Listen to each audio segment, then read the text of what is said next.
दर्शकबिन नमस्कार। माइती घर मण्डलमा आजसम्म यस्तो केसहरू आएको छन् कि जो आफ्नो लागि मात्र आवाज उठाउने, आफ्नो लागि अनसन बस्ने, आफ्नो लागि मात्र आवाज उठाउने व्यक्तिहरू मात्र आएका छन् अनि देशको लागि आवाज उठाउने व्यक्तिहरू मात्र आएका छन्। तर आज जसले आफ्नो छोरीको लागि, आफ्नो आफ्नै ज्वाइँको लागि र छोरीले न्याय पाओस्, ज्वाइँले न्याय पाओस् र त्यहाँ भएको बच्चाहरूले, आफ्नो नातिहरूले न्याय पाओस् भनेर एउटा हजुरबुवा, छोरीको बुवा आउनु भएको छ। उहाँलाई म स्वागत गर्छु। तपाईँलाई स्वागत छ। हजुर नमस्कार। मलाई यो कुरा भनिदिनुहोस् कि तपाईँले अहिले भन्नुभयो ज्याएको न्यायको लागि आउनु भयो भनेर मलाई, होइन? अब मैले तपाईँले यो कुरा सोधिरहेको छु कि तपाईँको आजसम्म यो माइती घर मण्डलमा विभिन्न मान्छेहरू आएका छन्, सबै आफ्नो लागि नै आएका छन्। कोही बलात्कारको शिकार भएर आएका छन्, होइन? कोही बाढी पीडित भएर आएका छन्। तपाईँ आज यस्तो व्यक्ति हुनुहुन्छ कि तपाईँले आज ज्वाइँको लागि न्यायको माग्नको लागि आउनु भएको छ। तपाईँको ज्वाइँको लागि सुरुदेखि भनिदिनु के भएको थियो र तपाईँलाई के अन्याय पर्यो र त्यो विषयमा आउनु भएको यहाँ? हजुर हजुर, यो चाहिँ अब नेपाल, अब देशमा रोजगार छैन। हजुर, रोजगारको लागि अब ज्वाइँले चाहिँ अब साउदी अरब जाने निर्णय गर्नुभयो। त्यो सोही अनुसारले मार्च नासा ह्युमन रिसोर्स मार्फत साउदी अरब 2 वर्षको लागि जानुभयो कार वासको काममा। जब 20 महिनापछि दुर्घटना घट्यो, त्यहाँ दुर्घटना घटेपछि त्यहाँको अब बिमा हुन्छ, होइन? त्यहाँको चाहिँ साउदीको नियम कानुनहरू छ र नेपाल पनि अब श्रम गरेको छ, नेपाल पनि कानुन छ।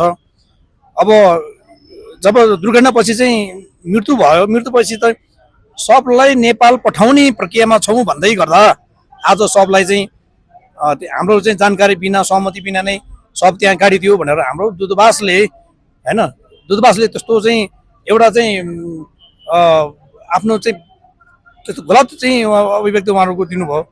हामीले वर्षौँदेखि यहाँ चाहिँ अब सरकारको चाहिँ निजामती कर्मचारीले चाहिँ, होइन, उहाँ चाहिँ अब चाहिँ एमपिसी लगायत यहाँ चाहिँ यो यता कानुन सेवा विभाग, यता चाहिँ तपाईँ वैदेशिक रोजगार विभाग, मन्त्रालय समेत, मन्त्रीले समेत भेटघाट गरेर सारा चाहिँ मेरो अझै गुनासो, मेरो तथ्य प्रमाणहरू सबै राखेर दिँदै पनि आजसम्म मैले न्याय पाएको अवस्था छैन। अनि तपाईँलाई न्याय चाहिँ कस्तो चाहिएको हो? तपाईँलाई तपाईँको ज्वाइँको सब चाहिएको हो कि डेड बडी चाहिएको हो कि, होइन? तपाईँलाई ज्वाइँको उहाँ बित्नु भएको क्षतिपूर्ति चाहिएको हो कि? मान्छे त अहिले पैसाको लागि पनि, होइन, नमरेको मान्छेलाई नि मर्यो भने, होइन, नभएको केसहरूलाई नि हो भन्ने त्यस्तो केसहरू, घटनाहरू धेरै बढिरहेको छ नेपालमा। तपाईँले पहिलेदेखि हेर्नुभयो होला। तपाईँको चाहिँ के आधार छ त तपाईँको ज्वाइँ उहाँ मृत्यु भएको भन्ने र तपाईँलाई क्षतिपूर्ति चाहियो, डेड बडी चाहियो भन्ने तपाईँको आधारहरू, तपाईँको प्रमाणहरू तपाईँसँग छ कि छैन? सबै छ हजुर, सबै छ। जस्तै नेपालमा चाहिँ श्रम स्वीकृति लिएर बगैँचा जानु भएको छ नासा ह्युमन चाहिँ मेन पावर मार्फत, र त्यहाँको चाहिँ साउदी अरबको जेद्दा स्थित चाहिँ मोडर्न स्टार कार वासको लागि जानु भएको सबै डकुमेन्टहरू चाहिँ सम्झौता पत्रहरू, बिमा गरेको सब सबै छ। त्यो भएको आधार कानुन आधारमा, त्यो आधार अनुसारले मैले खोजिरहेको हो। एउटा चाहिँ अभिभावक गुमाएको छ, मेरो नातिले, मेरो छोरीले आफ्नो चाहिँ घरको अभिभावक गुमाएको छ।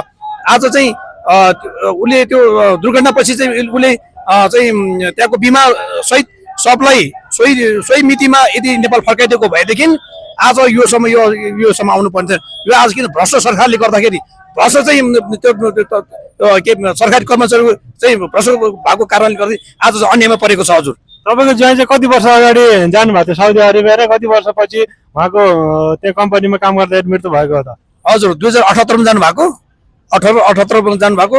तपाईँ गएर 20 महिनापछि दुर्घटना घट्यो।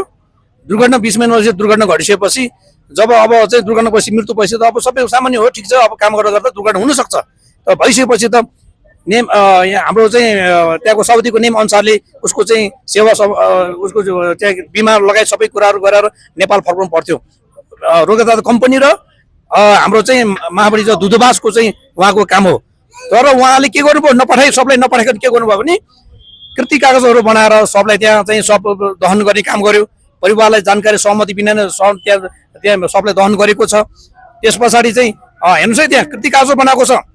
मृतकको परिवार छैन भनेको कृति कागज बनाएको, जुन हाम्रो चाहिँ लोकबहादुर सुनार उसको चाहिँ ज्वाइँको चाहिँ मृत्युको सम्बन्ध भनेर जुन प्रतिवेदन उहाँले बनाउनु भएको छ, त्यो प्रतिवेदनमा चाहिँ मृतकको परिवारै छैन भनेर उहाँले बनाउनु भएको छ।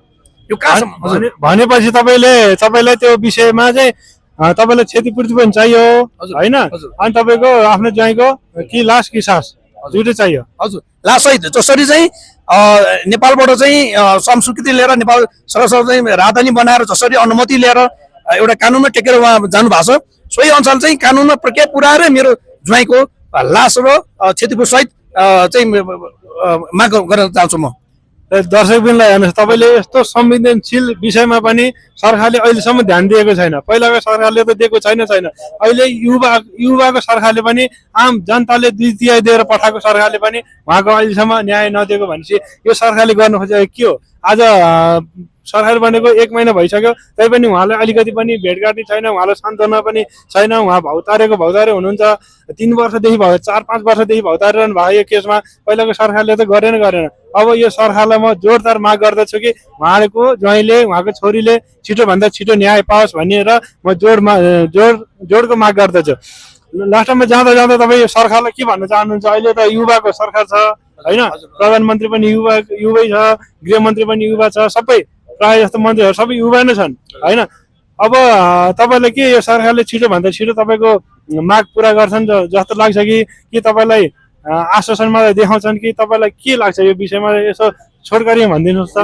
अहिलेको सरकारले पहिलाको पूर्व चाहिँ राजदूतावासदेखि लिएर र त्यतिखेरको चाहिँ कार्य त्यहाँ चाहिँ हुने चाहिँ सबै कर्मचारीहरूलाई तत्काल चाहिँ मसँग प्रमाण छ सबै कुराहरू त्यो प्रमाणको आधारमा त्यो स्पष्टीकरण लिएर छानबिन गरेर